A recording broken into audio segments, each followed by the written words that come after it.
बिहार में विधानसभा चुनाव से पहले पटना में एक हाई प्रोफाइल मर्डर के बाद लगातार माहौल गर्म हो गया है। एक व्यापारी की हत्या के बाद विपक्ष जो है वो सरकार पे हमलावर है। हमारे साथ बातचीत करने के लिए बीजेपी के वरिष्ठ नेता और सवर्ण आयोग बिहार के अध्यक्ष महाचंद्र प्रसाद सिंह। सर, व्यापारी की हत्या होती है एक बड़े व्यापारी की पटना में, अब विपक्ष लगातार हमलावर है आप लोगों पे। खास करके राहुल गांधी ने एक ट्वीट किया और उनका कहना है कि अब बिहार जो है वो देश का क्राइम कैपिटल बन गया है। देखिए, घटना बहुत दुखद है। पूरी सरकार चिंतित है, हम सब चिंतित हैं। इस बिहार के मुख्यमंत्री माननीय नीतीश कुमार बहुत चिंतित हैं। जिस व्यक्ति की हत्या की बात आप कर रहे हैं, गोपाल जी का, निश्चित उसे बहुत ही प्रतिष्ठित व्यापारी थे और राज्य हित में उनका काम बहुत अधिक था। राज्य चाहता था कि इस तरह के लोगों को और हम हर हस्ती पर ऊंचा लाएं, लेकिन ये घटना एकाएक हुई है। गंभीरता से सरकार लिया है और बड़ी गहराई से जांच भी हो रही है। मैं समझता हूँ फलाफल सामने आएगा। ये तो अब हमारे खेमिका साहब, उनको तो हम लोग वापिस नहीं कर सकते, लेकिन सरकार कहीं होगा, जो भी अपराधी है इस मामले में, कहीं होगा, पाताल में हो, आसमान में हो, कहीं हो, किसी धरती पर हो, पकड़ करके उसको सरकार लाएगी और कड़ी से कड़ी सज़ा उसको मिलेगी। ऐसा हमें भरोसा है, पूरी सरकार को भरोसा है। तेजस्वी यादव ने बोल दिया है कि गुंडा राज चल रहा है और खास करके वो पोस्टर जो वो दिखा रहे हैं उसमें एनडीए का वो हाईलाइट उसको कर रहे हैं। दूसरी तरफ आरोप ये लग रहा है कि पुलिस जो है वो बहुत लेट से पहुंची। कहा जा रहा है कि 2-2.5 घंटे बाद पहुंची और कई सवाल उठ रहे हैं। हाँ, नहीं, ये बात मैं मानता हूँ। मैं भी देखा हूँ आप सबका जो रिपोर्ट आया था। पुलिस कुछ विलम्ब से ज़रूर पहुँची है और बहुत करीब थाना है, इमीडिएट पहुँचना चाहिए था, लेकिन वो नहीं पहुंच पाया। ये तो जांच का विषय है किस परिस्थिति में क्या हुआ। लेकिन अपोजिशन लीडर की चर्चा आप करते हैं, मैं समझता हूं कि उस पर उसकी नोटिस न राज्य ले रहा है, न मैं लेता हूं, न सरकार लेती है। क्योंकि उनका जो बैकग्राउंड है वो ऐसे प्रश्न, गंभीर प्रश्न है, क्योंकि स्वतः राज्य सरकार, मुख्यमंत्री संज्ञान लिए हैं और बहुत चिंतित हैं।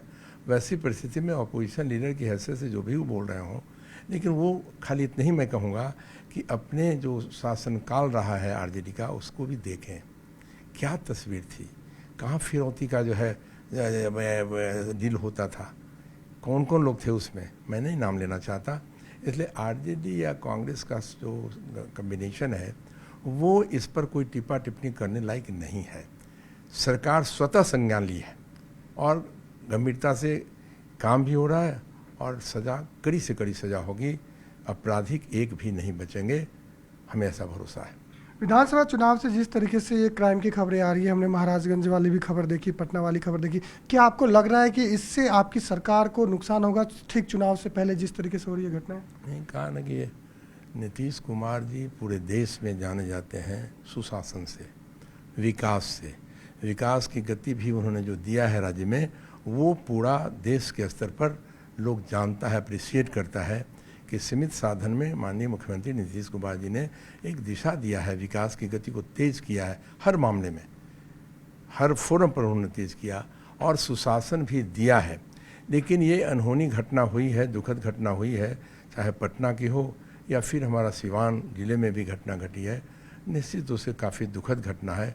दो खेमिका साहब का तो घटना हुआ है, ये बात सही है कि ये इतने प्रतिष्ठित व्यापारी के साथ मैं समझता हूँ कि वो काफ़ी गंभीरता से सरकार लिया भी है। और सिवान की घटना भी काफ़ी गंभीर है वो, और ऐसा लग रहा है कि वो घटना कोई गहराई से जांच की आवश्यकता है, किस परिस्थिति में घटना हुई है। और कुछ लगे भी लोग हैं किसी न किसी रूप से इसको कोई कलर दे करके इसको हवा देना। कुछ ऐसे भी राजनीति के लोग हैं प्रदेश में जिनके पास कोई काम नहीं है, कोई मुद्दे नहीं है। आने वाले चुनाव में किसको क्या कह के वोट मांगेंगे, ये उनकी चिंता है। फिर भी कुछ न कुछ मुद्दा बनाने का कोशिश कर रहा है। इसलिए आरजेडी वगैरह की बात मैं नहीं करता कि वो क्या है, लेकिन सच्चाई है कि उनके पास क्या कह के मुद्दा, कौन मुद्दा बनाएंगे चुनाव में। एक हमें याद है लोकसभा के चुनाव के समय उन्होंने 2 बातें उछालने का कोशिश किया था कि माननीय मोदी जी यदि आ जाएंगे, प्राइम मिनिस्टर होंगे, तो संविधान समाप्त हो जाएगा। दूसरी बात उन्होंने कही थी कि आरक्षण समाप्त हो जाएगा। तो देश ने देखा, प्रदेश ने देखा कि इस प्रदेश के प्रधानमंत्री माननीय नरेंद्र मोदी जी सच्चाई है, मैं उस समय भी कहता था कि वो मोदी जी का इतना सम्मान है संविधान के प्रति, जब कभी वो निकलते हैं तो संविधान पर माथा टेक के निकलते हैं। ये सम्मान है संविधान का। और आरक्षण के बारे में तो सीना तान कर कहता कि देश में किसी की हिम्मत नहीं थी कि सवर्ण समाज के आरक्षण के बारे में सोचेगा। इस देश का प्रधानमंत्री माननीय नरेंद्र मोदी जी ने सीना तान कर कह दिया कि हम गरीबों को मदद करेंगे।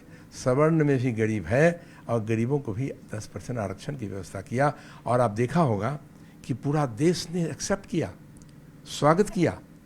मैं संजोग से उस समय कहीं बाहर था, हमें लगता था कि शायद कुछ उथल पुथल होगा, तो लोगों ने मोदी जी के इस निर्णय का स्वागत किया, क्योंकि ये निर्णय बड़ा माकूल था और आवश्यक था। और मोदी जी का कमिटमेंट है हर समाज के लोगों को ऊपर लाना, गरीबों को ऊपर लाना। तो सवर्णों में भी गरीब है, उस गरीब को भी इससे लाभ हुआ। और चाहे हमारे दलित समाज हो, अति पिछड़ा हो, सवर्ण हो, सबको एक साथ ऊपर लाना चाहते हैं मोदी जी। जो उनका विकसित देश की कल्पना है, विकसित बिहार की भी कल्पना है, इसी क्रम में ये सब काम हुआ है। लेकिन आप गरीबों की बात कर रहे हैं कि बीजेपी सरकार गरीबों को काम कर रही है। विपक्ष खास करके तेजस्वी यादव ये बोल रहे हैं कि जो वोटर वेरिफिकेशन हो रहा है उसमें गरीबों का नाम काटने का वो आरोप लगा रहे हैं कि इसी बहाने वो काटेंगे। दूसरा आरोप ये भी है कि उनका ये कहना है कि अगर यही प्रोसेस चालू हुआ तो शायद उनकी पत्नी का भी नाम जो है वोटर लिस्ट से कट सकता है। नहीं, मैंने कहा ना कि मुद्दे विहीन विपक्ष देश में है, बिहार में है, उनके पास कुछ कहने का नहीं है।